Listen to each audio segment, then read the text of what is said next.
I'm New York City. Are you freaking kidding me? Are you kidding me? Down there? Casey Neistat just made a video using ChatGPT to write the script, and it turned out terrible. Today we're exploring downtown Manhattan. Let's go. I want to see if I can get to the bottom of why Casey's storytelling is so much better than AI. That's it. That's it right there.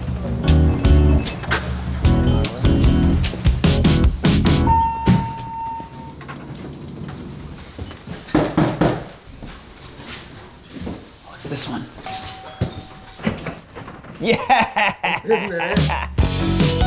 The new video was the worst video you ever made. For sure. Yeah, that sucked. That sucked. It was the worst. It was. I want to talk about why.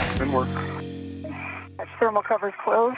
I want to go through one video of yours. Okay. I think the one I want to do is the greatest moment. Oh, that was such a great moment. That was a pivot point in my entire existence. But I want to like watch it and talk about the narrative structure with you. That's it.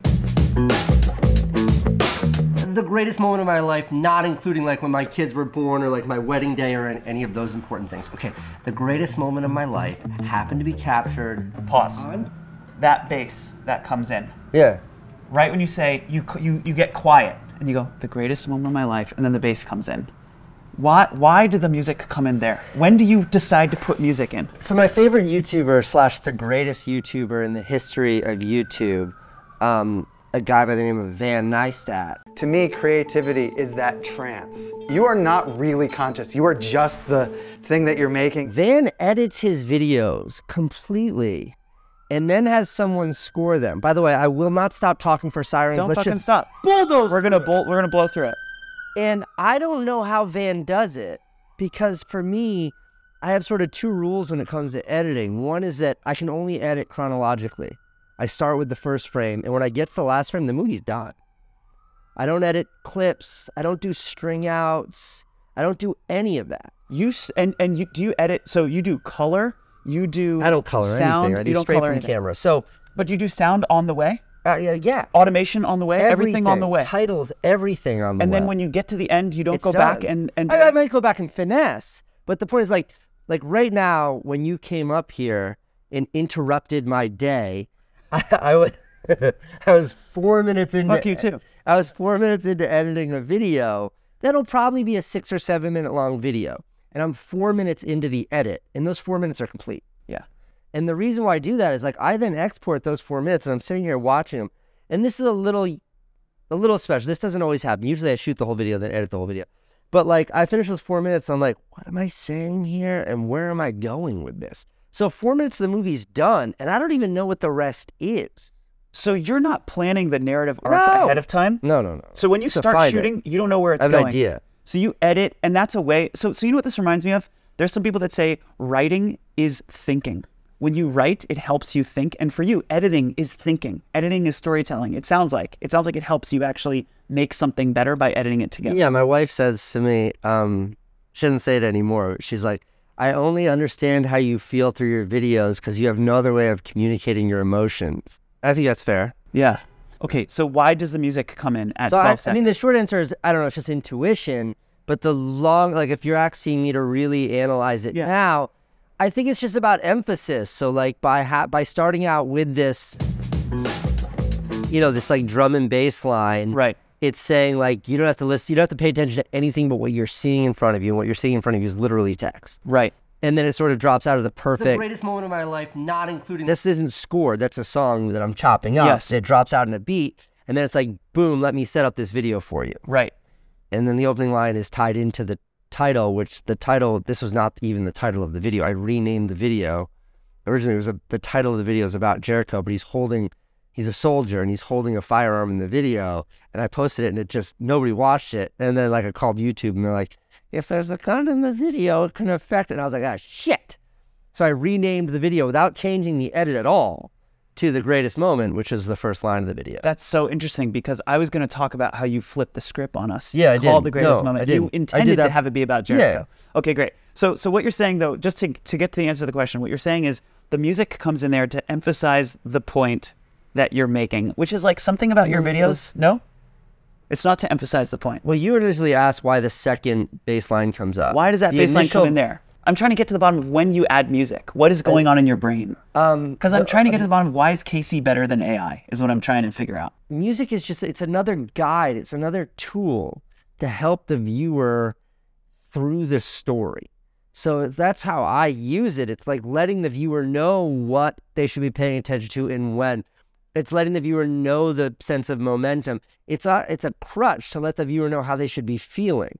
Like a fun boom, boom, boom, fun bass and jazz line, whatever the hell kind of music this is letting the viewer know this is not a serious movie. This is a fun movie. We're going to have a good time. Yeah.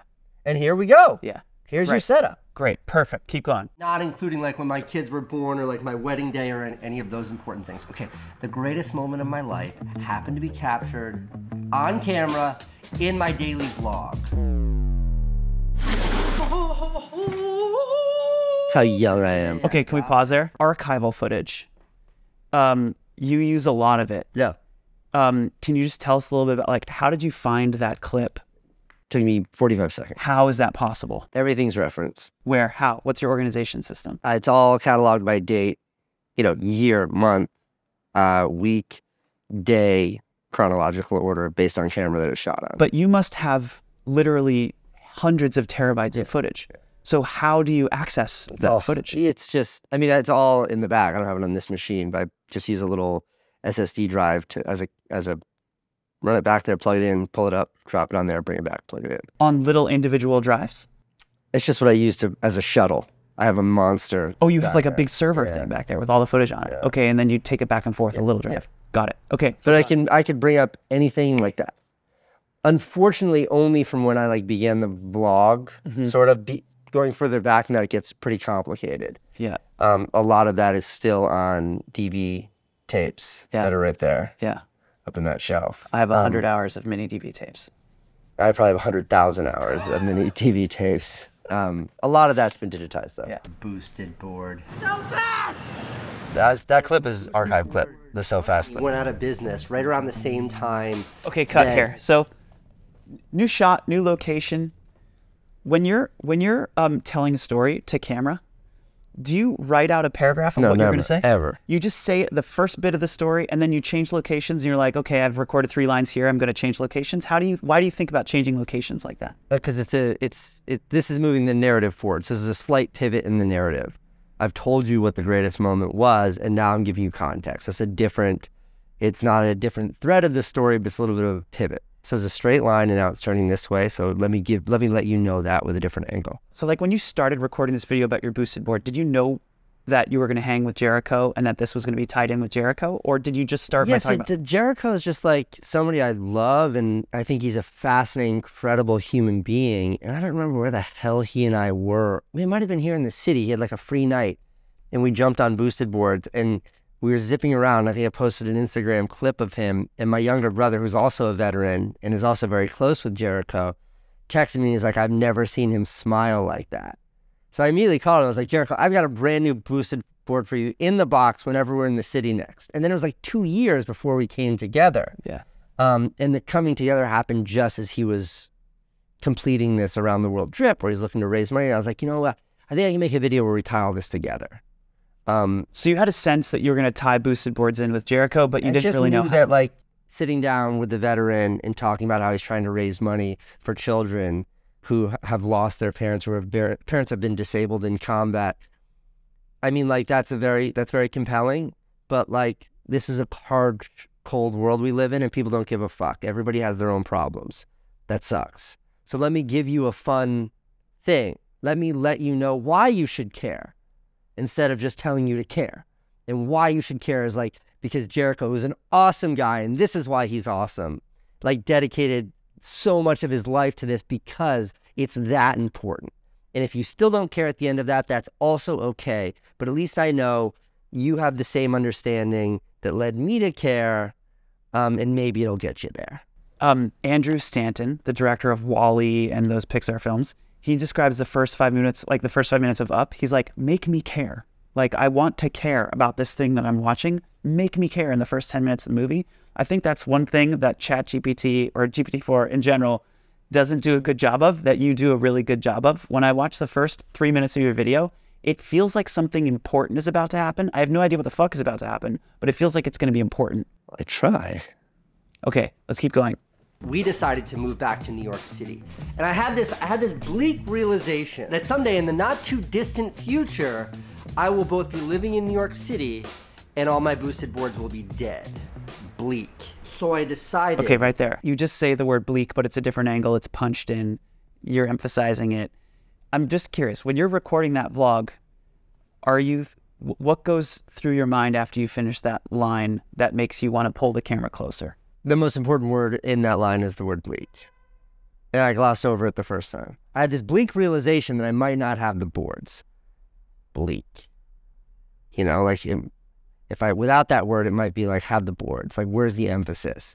And it's like emotion is the most important thing. And bleak was the emotion tied to the idea of not having a boosted board. How do you know that what you're feeling is what your viewers are going to feel? Oh, I don't That's give a dumb a question. shit what the viewers. So it's just what you're feeling? Yeah.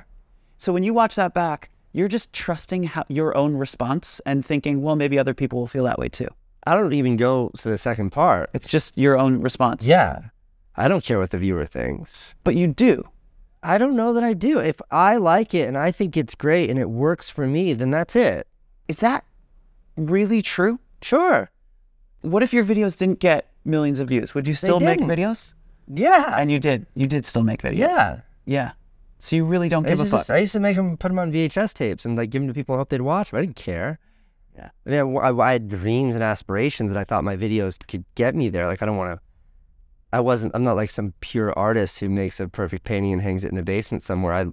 It's validation. Like, it's meaningful to me. These movies mean something to people. Yeah. But the minute I stop trusting how they make me feel and start looking to how they make others feel, like, that's when you fail. So how do you know, though, that when it's making you feel something, like when I get to the end of a project and I've been working on it for fucking 2 weeks or whatever, and I watch it back or I listen back, I'm working on a mix, I kind of feel a bit stale to it after 2 weeks. How do you know that it's still there? How do you trust yourself when you've lost perspective? Or do you not lose perspective in the middle of an edit?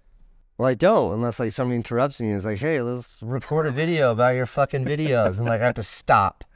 That's how I lose it. And I've said it jokingly, but it's like, you know, I don't take meetings anymore, period. Like, I don't do calls, I don't do Zoom calls, and it costs me an ungodly amount of money and opportunities. I lose all that stuff.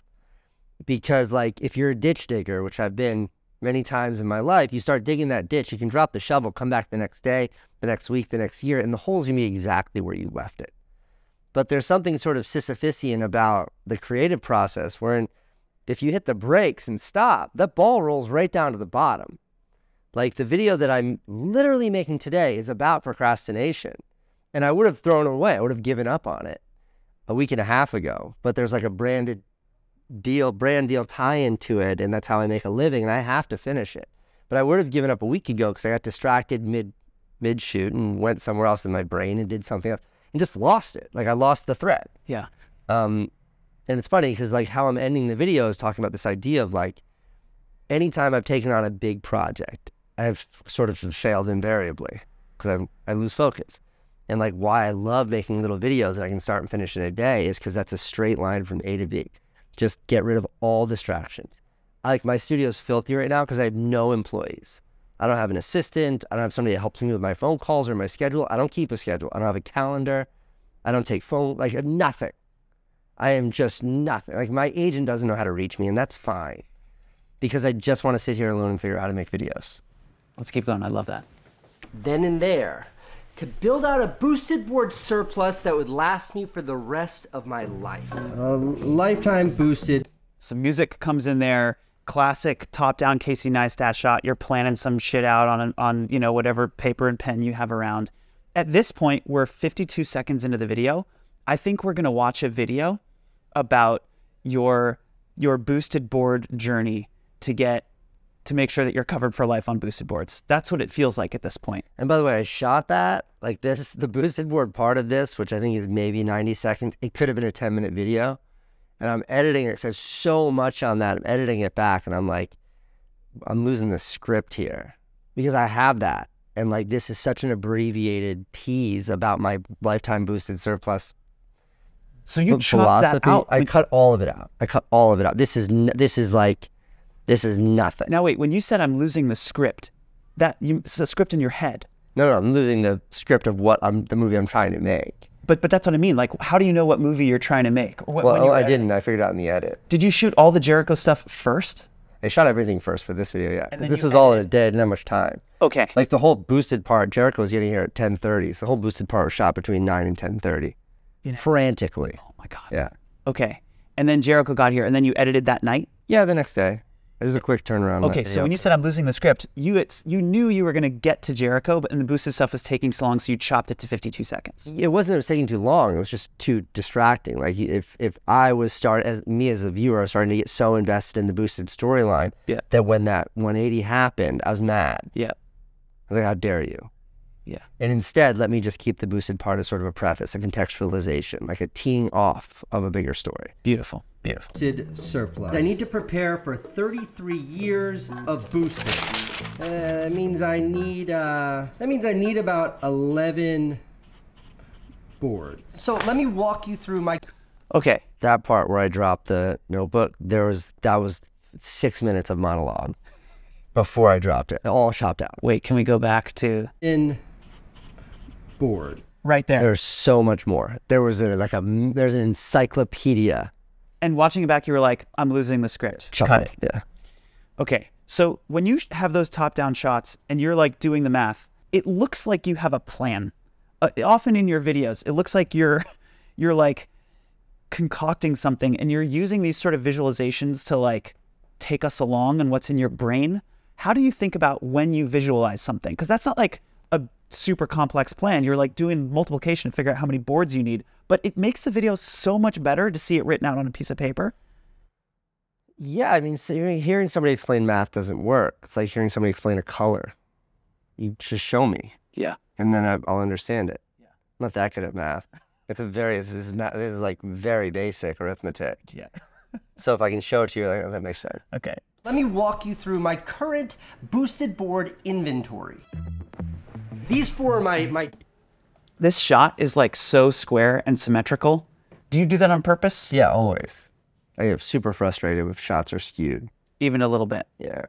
Skewed shots or, I mean, no, sometimes I like leading lines and things like that, but typically square shots I find to be the most satisfying, calming to watch, and then I fucking hate camera movement. I hate camera movement.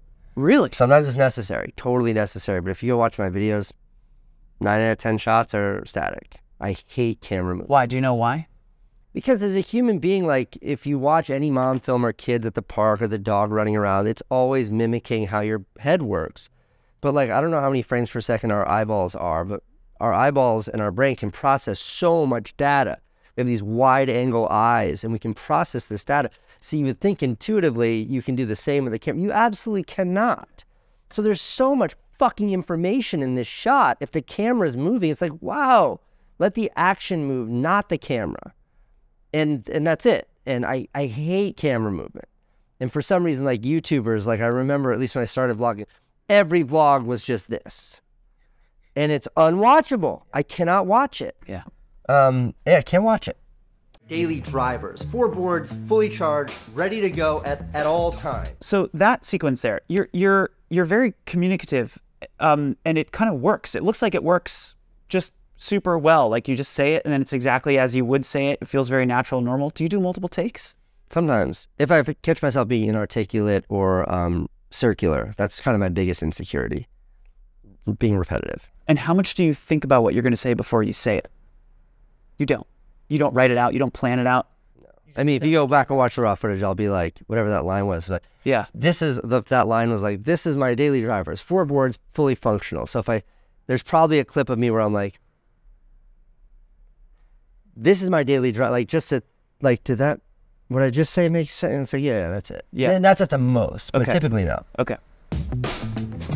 These. Oh, Jesus Christ. So you just have a little bit of fun before you pan away? At all times. I mean, it's just a calculation of interestingness. Like every frame has to embody, for me, like a level 10 amount of interestingness. If it doesn't, I'm bored when I'm editing it, and I don't care. And if I don't care, then like, how's anybody else? I just don't care. So like this shot, you've already seen, like, look, we're at 114, we're at whatever this is. So let me walk you through my current boosted board inventory. That's a long shot. We're the These 108 were to my 114. daily Like we're drivers. looking. Four This is like a boards, fully 6 or charged, 7 ready to second go shot. I'm at all fucking times. bored of this shot. Make it interesting. There's a little bit of motion, and then that's a fake swish pan, by the way. Oh, that was a fake pan? No, it's an actual pan, but like it's there's a lot of cuts going on. Oh, I see. Right, that are right. invisible. So you did the pan twice, and you faded between them to get to the shot of the boost I sticks. probably did pan 50 times. I couldn't get to land with the board centered. Oh, really? Yeah, it's super hard to get that. None of these work. Yeah, so like this shot's not square, but you see the symmetry and where the lines are taking you. Like, Yes. These lines are pointing that direction. These lines are pointing that direction. I honestly don't remember, but if I have to guess, when I enter frame, I'll be centered, so all the lines are pointing straight to me. And wait a minute. Wait, sorry, you're saying these lines of those boosteds are pointing towards these boosteds, and these lines are pointing No, up? it's a triangle, so all the couch, you're all saying. the lines are pointing in. Yes. Right. All lines are pointing. My eyes are just land here, no matter how hard I want to fight that. Yes. And if I have to guess, so then I'm centered. So I just want to point out, we're a minute 25 in, and there's like 4 stop motion shots. There's switchback pans. Literally, there's probably like, I don't know, 20 cuts in Way that more first than that. 40 Way cuts. more than that, yeah. I mean, we're a minute and a half in. A minute and a half is, 24 times 85. do you know what your average cuts per second is? No, but I think fast cuts and chop, chop, chop can get really annoying. I think it's cool at one point in time, but I think it's really annoying. So my goal is to have you never notice the cuts. And you don't, is the thing. Why? Yes. Why don't we notice your cuts?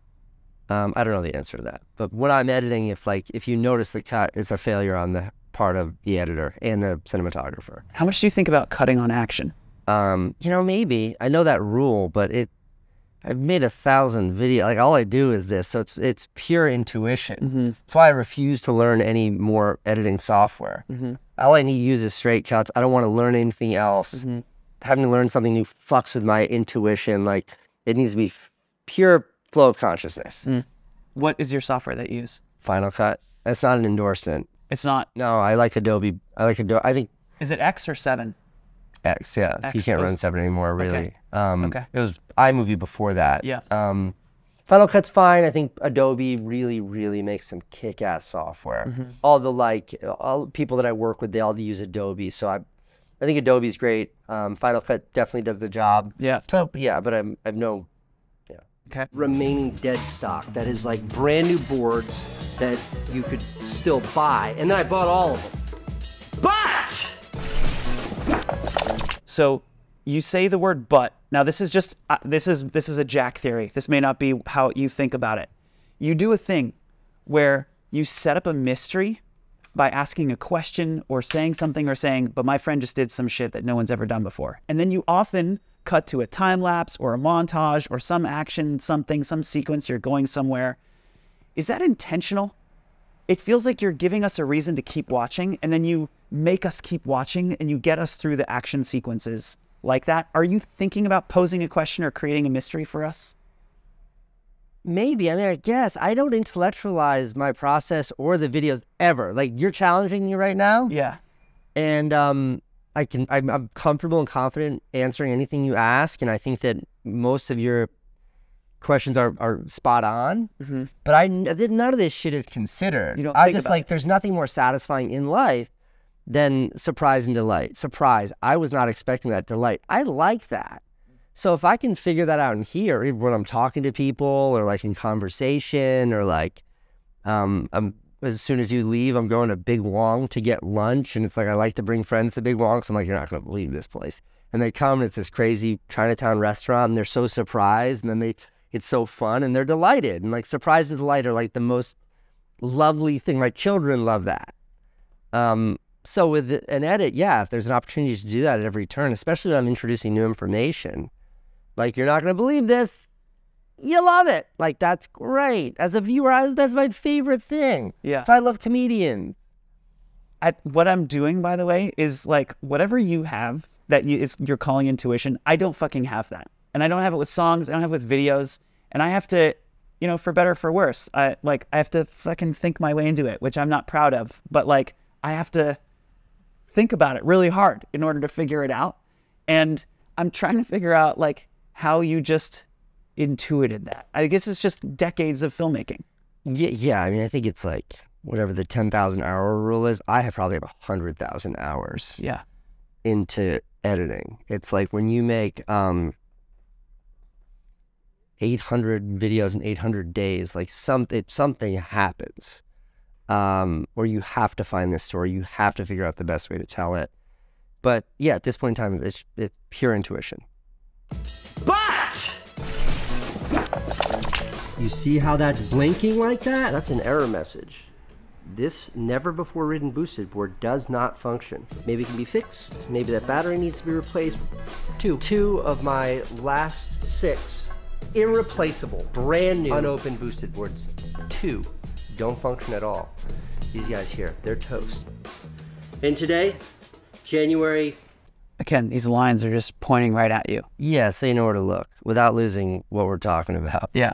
24th in the year of our Lord, 2023. Today I'm giving one of these away. I'm giving one away to a most extraordinary friend because he just completed something that literally no human has ever done before. The reason why there's no music here is like, this is a reverential statement, and I want you to know I'm not joking here. Like, I want you to know, like, I mean everything I'm saying. This is not hyperbole. This is, I'm being sincere here. Right. And by getting rid of the fun music and the campiness, it's also why this shot is handheld. Yeah. It's a level of intimacy. It's so you, the viewer, you're sitting right in front of me. Oof.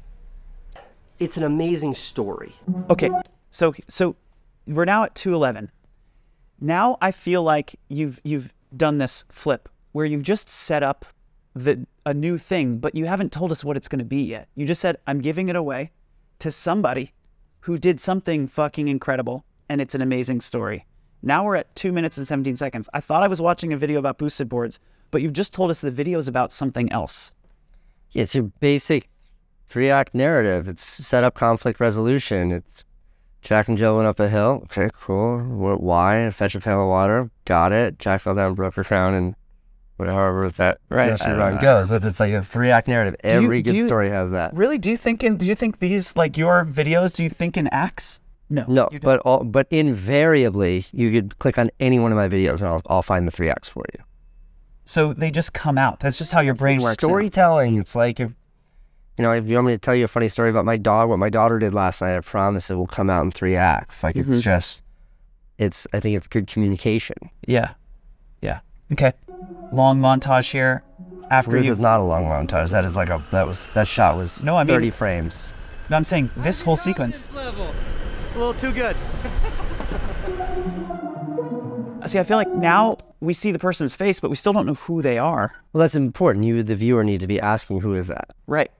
And is that? Yeah, that's super conscious. Okay. Because, like, he's just another handsome, cool guy on a skateboard. Why should I give a shit? Right. And I've just let you know, like, because I care. Right. But, yeah. Yeah, J.J. Abrams talks about withholding information and releasing only bits and pieces of information at a time. The scariest monster movies never show the monster. Exactly. And you're doing the same thing. You show us the face now, but we don't know his name yet, and we don't know what he did yet. Yeah. He's flying. Oh my God! Casey Neistat! What's up? What's up, bro? I love your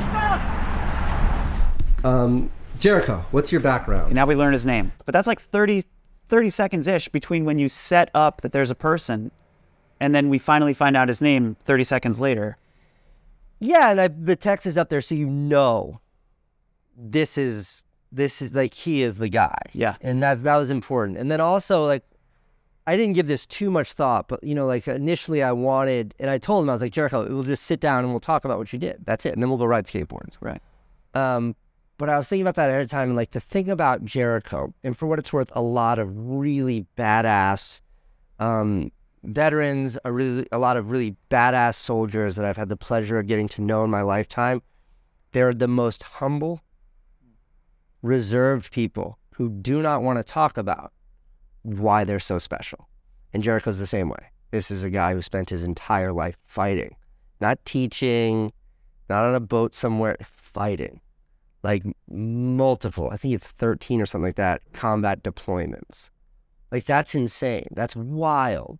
I don't know any soldiers that like he is an extraordinary soldier, but he doesn't talk about it. He's a very good friend of mine. He never talks about this shit. So I realized that when he came over, and I was like, I need to get some stuff from him that's more spontaneous. That's why this shot's handheld. It's kind of fucked up. He hasn't even taken his coat off yet. He hadn't sat down. He just walked into my studio, and I asked him very, very easy, friendly questions as a way to introduce him that feels very natural. Yeah. Nice. So you're also thinking about, or at least it's part of your intuition is getting the right shot at the right time to make sure that the person is comfortable and can open up and say the right things and all that kind of stuff. Yeah, and it's easy with like, it's a double-edged sword. It's easy with other YouTubers. They know how to talk to camera, but it's a double-edged sword because they're going to be their YouTube character to camera. Right. So you're getting something that you know is going to work, but it's inherently a little, there's a veneer over it. Yeah. The other side of that is someone like Jericho. He's been on camera a lot, but he's on camera as a talking head for the news. He's an expert on things like that. This kind of thing he doesn't know. And he doesn't know to speak in sound bites because he's a real person. He speaks the way humans talk, not in sound bites. And that presents all kinds of challenges. Yeah. All kinds of challenges. Even this sequence here. How far back? Give me the long one and then I'll edit this. Oh, but it's so real. Super I was real. in the Army, so I was an Army brat. I grew up all over the world. I lived in Korea, Germany, all over the United States. And then when I was 17 years old, I joined the Army. And I spent 20... So the camera's tilted and angled. Is it because you're not looking through you're looking at him? Yeah. Because you don't want him to feel like he's behind the lens? Is that why? But more importantly, I can still hold the camera side of my head perfectly steady. But I need the audience to know that I'm paying attention to him, not the camera. What do they call that? A something tilt? Yeah, Dutch. A Dutch tilt. Yeah, okay. It's a way of letting the audience know that I'm not paying attention to the camera. Wow. Yeah. So that's what you're thinking about in that moment? Super deliberate, yeah. Okay, keep going. That put me into like some freelance journalism opportunities, some film producing, some film tech advising. By the way, so that was like 15 minutes. And you chopped it down to Yeah, I needed like, seconds. what's the minimum viable amount of information that is not disrespecting his unbelievable bio, but also like if I don't know this person, I know Casey, I'll listen to him blab.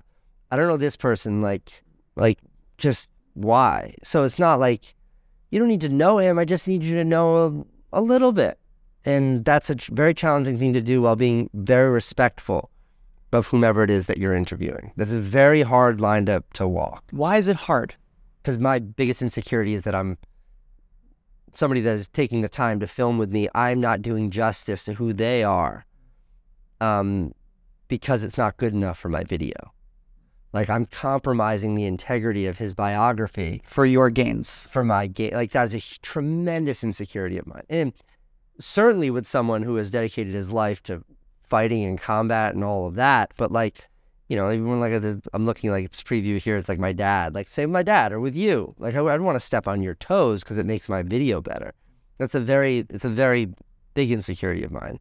Okay. So why I interrupted you there, Jericho, is because Jericho and I met on set for Project Power, which is the Jamie Foxx movie. And he was there to make sure everybody was handling their, like the fake prop firearms correctly, right? Right.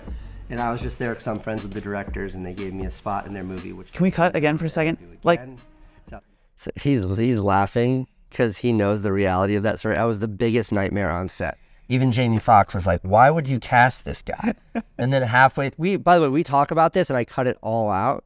So there's too in the weeds, but like, I left that, this is like a $200 million movie. And I just left halfway through because I wanted to go home. But in any event, it was like the last time I'll ever be in a big movie. And he was there as a sort of a technical supervisor. But he and I got along really well. That's why he's laughing so much. how much what proportion of all your shooting do we see in the final video? If it's a video like I'm making today, where it's just me and total control, you know, you're seeing I'm hyper efficient, 60, 70% of it. Even like when I'm flying my drone, I set the shot. Once the shot is locked, I click record, stop. Like, I hate it when people let the fucking camera roll. You really learn to shoot when you're editing. And there's all this fat noise, and I don't want to sift through that. I know exactly the movie I'm trying to make. So hyper efficient. But with an interview like this, like, you know, Jared, this interview is maybe 60, 75 seconds tops. We sat here and talked for 25 minutes. Which you kind of have to do with interviews, right? Otherwise, again, you start to get disrespectful, and I don't know what I'm looking for. Totally. Okay, so there's an exception for interviews. Keep going. And Jericho, why is your parachute?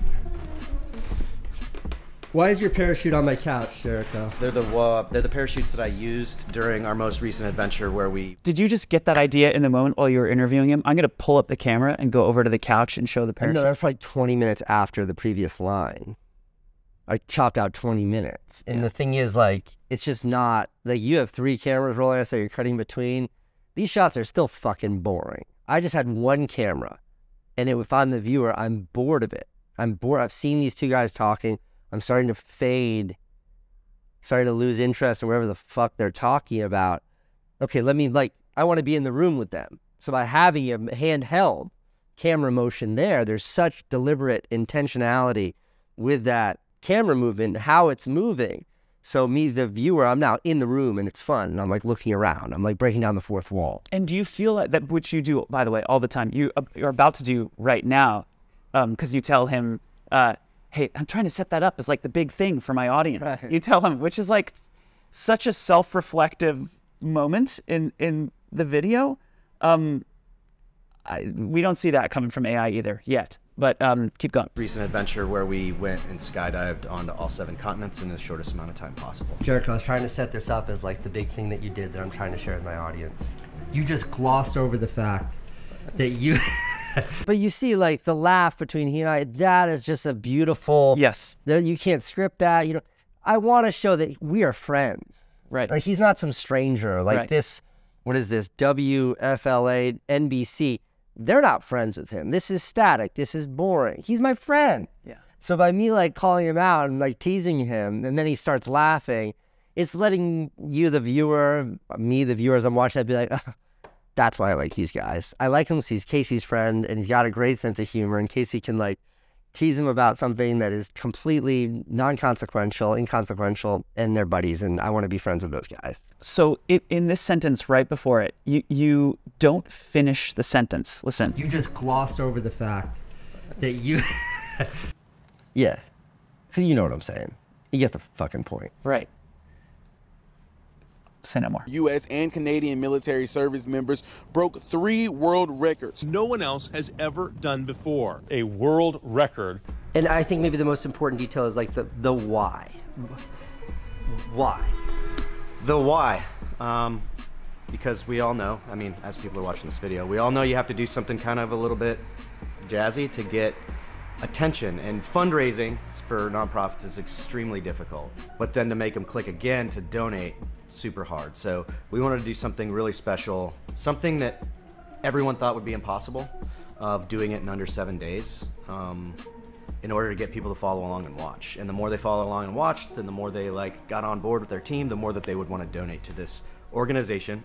Now this was all done to... So right now, at least to me, there's like a sense of purpose that I get now as a viewer. I feel like I'm using my time well, is the feeling that I get. I feel like you're using your time well.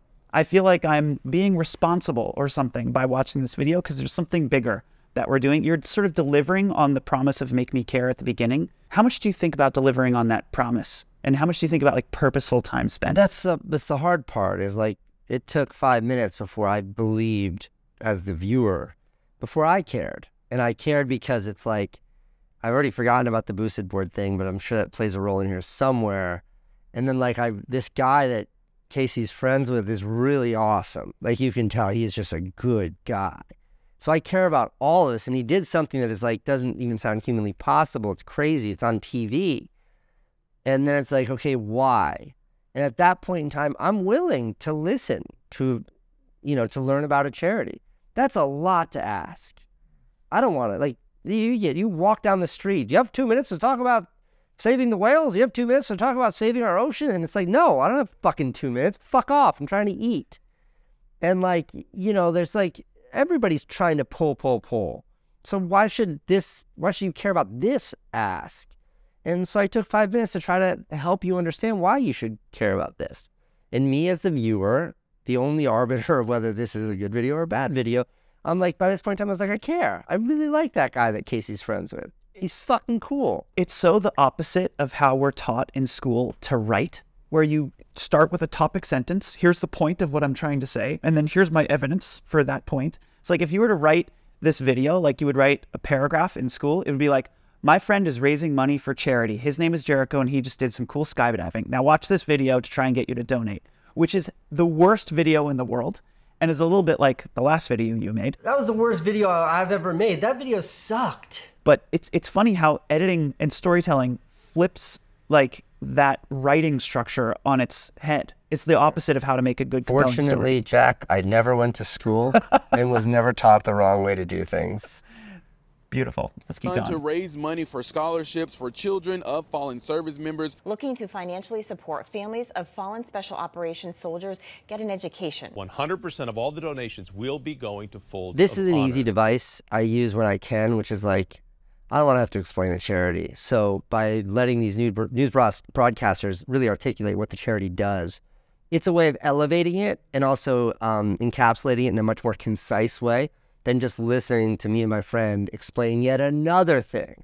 Like, let's just show you, this is a really big deal. This is like a profound thing. We're talking about helping children go to school. Like, it's a huge deal. And by having news broadcasters say that, not us, it puts it on a pedestal that we otherwise couldn't achieve. It gives it credibility. Sure. Yeah. That's called the Folds of Honor Foundation, and they provide scholarships to kids whose parent was killed or severely disabled during the course of the last 20 years of our nation being at war. Music. Yeah, I mean, this is music is, again, like if music leads emotion, this music is, it's much more intriguing, it's more reverential, it's more pointed, it's building, it's taking me somewhere. How do you find your music? I have a catalog, you know, like people all around the world send me music with permission to use it, and I keep it. I usually like listen to a preview and then respond, say thanks, and then immediately delete it. But about 10% of it I like, and I put that into a big catalog to keep track of. How do you name it? How do you categorize it? I don't. I just use whatever name they have. So I just start going through it song by song by song by song. One big dump of songs? No, it's all categorized by the name, by the creator. Okay. So I can keep track of how to give them proper accreditation. Okay. And It's just pure intuition. This is but like you're not like, okay. And then I find it's like dating. Like, I know in the first 1 second of dating if she's not the one that I'm gonna marry. Yeah. But it takes me a little bit longer to figure out if she is the one that I'm gonna marry. It's the same with music. I know in a heartbeat if it's wrong, but sometimes it takes me a minute to figure out if it's right. Sometimes I have to drop it in there and be like, fuck no, I got that one wrong. But I know within a second, first beat, that's not right. Because this music feels profound. It feels important. Yeah. It's pulling on my heartstrings. Well, I mean, at this point in time, that's what the narrative is too. Right. Like, this isn't a goofy video about skateboard anymore. Yeah. Okay.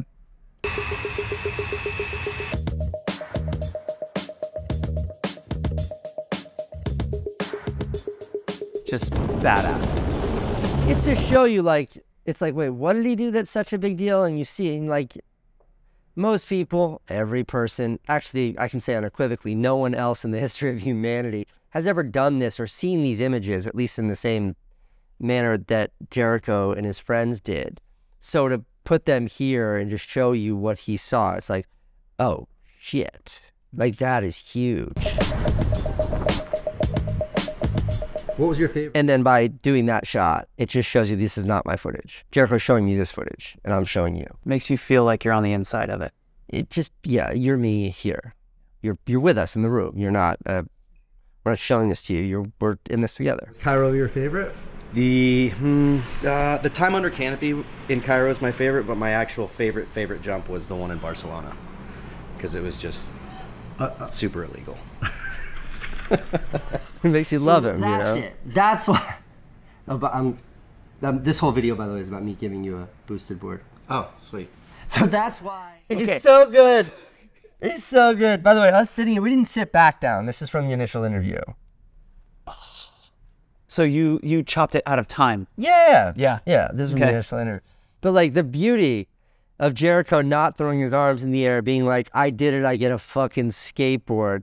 And the beauty of like, not to like toot my own horn, but like me de-emphasizing that I'm giving him a skateboard, it's so necessary. And it does underscore the absurdity of the emphasis that I put in the first 3 minutes of the video about a fucking skateboard. It also, there's something that it does to me where it reminds me where you started the video, which is like that nice reincorporation thing, signals the third act, signals that we're coming to the close of the story. And that's where we are. We're about to pivot. The two stories are coming back together. Yep. And so it feels like you mashed up these two unique ideas and now they make sense together, but you like took us on this journey first. It's a powerful moment. This whole video, by the way, is about me giving you a boosted board. Oh, sweet. So that's why I wanted to give Jericho that boosted funny. board. I mean, I would have. Also, the fact that you say this whole video is about me giving you a boosted board. No, it fucking isn't. It reminds me of when Han Solo's like, I only care about myself. I don't care about anybody. Right, but it also is like, I just don't want the audience to feel like that I tried to trick them with that first act. Right. I wanted them to know that like all that effort that I put into that awesome sequence, I'm going to deliver on, and I respect the fact that you probably thought that's what this whole video was about. Right. Because there was a point in time when that's what this whole video was about. I'm not being dishonest. Things just changed. Yeah. When Jericho showed up, and that's okay. Yeah. I would have given it to him anyway, but the fact that you and your team did such an unbelievable thing, and not just for vanity, but to raise money for an unbelievably and this is me cause, is pretty special. Special enough for a fucking YouTuber like me to give you one of my skateboards, Jericho. Without that self-deprecation, like, you have to acknowledge the absurdity. I'm a grown-ass man, and it's a fucking skateboard. Like, that is absurd. I never lose sight of that, and it's important that I want everybody to know I'm not losing sight. Jericho knows that. That's why he's laughing. That's why he's smiling. And then this is just like... Yeah. So I'm gonna put all the information. You know, like this is just informational, but I owe this sequence to the audience of seeing Jericho sort of like explore. Most people never get to open a brand new boosted board. You saw me do it and get all excited in the beginning. So like, let me just show you what it's like when Jericho gets to do it. And then this is like him riding his new skateboard for the first time. This is like the victory lap of the video. Yeah, this is, honestly, this is like the third, this is just like the fun payoff. Yeah, this is riding into the sunset. Yeah, completely, and it's also a good excuse for me to sort of, once again, just hammer home why I did this, what this video is, and what the opportunity is for the audience. It's not jumping out of a plane over Antarctica, but how is the boosted board ride? It's just as good. It's just as good. And that's so beautiful. What a great answer. It's just as good. It may not be as once in a lifetime, but it's just as good. Yeah, great guy. Great guy. You know, surrounding yourself by good people makes videos like that so much easier to make. All right, go. You have to leave. This was insane. Great job. Thank you so much. Great question. Thank you. This is like so special. Thank you.